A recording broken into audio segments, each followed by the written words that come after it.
diadakan di dalam sosialisasi yang tidak memiliki lahan. Ya. Ternyata yang sekarang ini yang beredar di medsos sehingga dari pemberitaan yang memiliki lahan sebelah ini tidak dihadirkan pada saat itu. Jadi kalau memang dihadirkan kepala desa saat sosialisasi, kenapa kepala desa atau kadus tidak tahu siapa yang memiliki lahan di sini?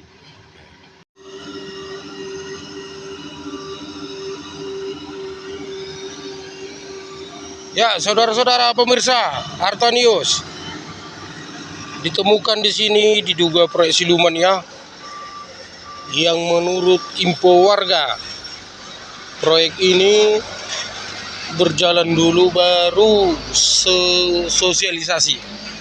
Nah, ada apa dengan proyek ini? Dan juga proyek ini memakai plang tanpa ada tertera anggaran di plang proyek tersebut.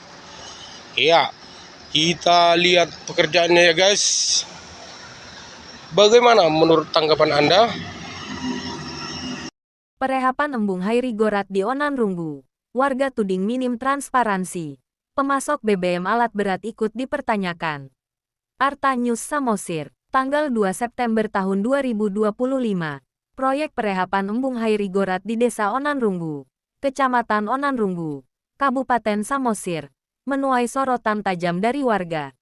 Selain mengeluhkan minimnya sosialisasi, warga juga menuding pelaksana proyek tidak transparan dalam penggunaan anggaran maupun pasokan bahan bakar untuk alat berat.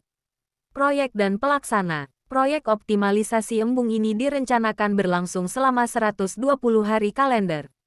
Embung yang dikerjakan dengan alat berat ekskavator itu disebut melibatkan PT Inalum, Jasa Tirtai, PT Agranis Palma Nusantara, Persero, sebagai konsultan, dan CV Lamarisi sebagai kontraktor.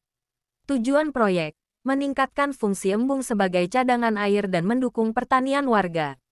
Namun, sejumlah warga mengaku sama sekali tidak pernah diajak bicara. Mereka menilai hak atas lahan yang berada di atas embung diabaikan, sementara manfaat embung justru lebih banyak dirasakan masyarakat di bawah.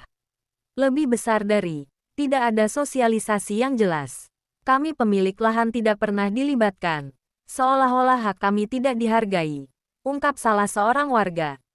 Transparansi dipertanyakan. Kritik warga menguat karena tidak ada papan informasi proyek di lokasi.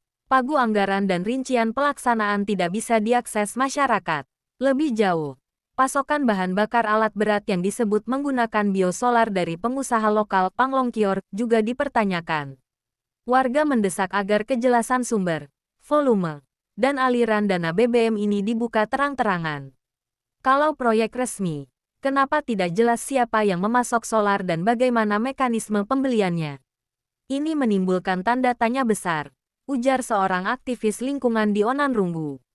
Tanggapan pengawas. Pengawas proyek bermarga Tambunan, Purba, dan Hombing mengklaim bahwa sosialisasi awal sudah dilakukan, meski tanpa dokumentasi resmi. Mereka akhirnya melakukan sosialisasi ulang sebagai klarifikasi. Kami terbuka terhadap masukan. Warga yang keberatan bisa menyampaikan tertulis agar bisa kami tindak lanjuti, ujar Tambunan. Soal bahan bakar, pengawas menyebut solar dipasok dari SPBU dan usaha lokal. Namun, pernyataan itu justru menimbulkan kebingungan karena sebelumnya disebut dipasok pengusaha Panglongkior. Aspek regulasi. Secara hukum, proyek ini wajib mematuhi UU Keterbukaan Informasi Publik Nomor 14/2008 dan UU Perlindungan Lingkungan Hidup Nomor 32 Tahun 2009. Kewajiban sosialisasi, transparansi anggaran, hingga keterlibatan masyarakat bukan sekadar formalitas, tetapi syarat mutlak. Selain itu, proyek embung termasuk dalam kategori kegiatan publik yang diatur Permen LHKP 37/2019 tentang tata kelola kawasan hidrologi. Harapan masyarakat, tokoh masyarakat. BS menegaskan bahwa proyek hanya akan berhasil bila transparan dan melibatkan semua pihak terdampak. Lebih besar dari, jangan hanya mengejar fisik pekerjaan. Keberhasilan pembangunan diukur dari penerimaan masyarakat dan keberlanjutan lingkungan. Transparansi adalah kunci, tegasnya. Kasus embung Hairi Gorat ini menjadi cermin buram pelaksanaan proyek publik di daerah. Minim sosialisasi, papan informasi tidak jelas, hingga dugaan konflik kepentingan dalam pemasokan bahan bakar. Pemerintah daerah dan Kementerian LHK didesak segera turun tangan untuk memastikan proyek sesuai aturan, hak masyarakat dilindungi, dan pengelolaan dana terbuka. Tanpa itu, proyek embung dikhawatirkan hanya menjadi catatan pembangunan asal jadi, yang meninggalkan masalah sosial di kemudian hari. NR Sitohang melaporkan langsung dari Samosir untuk pemirsa Artanyu. Analisis, referensi, tajam, handal, akurat.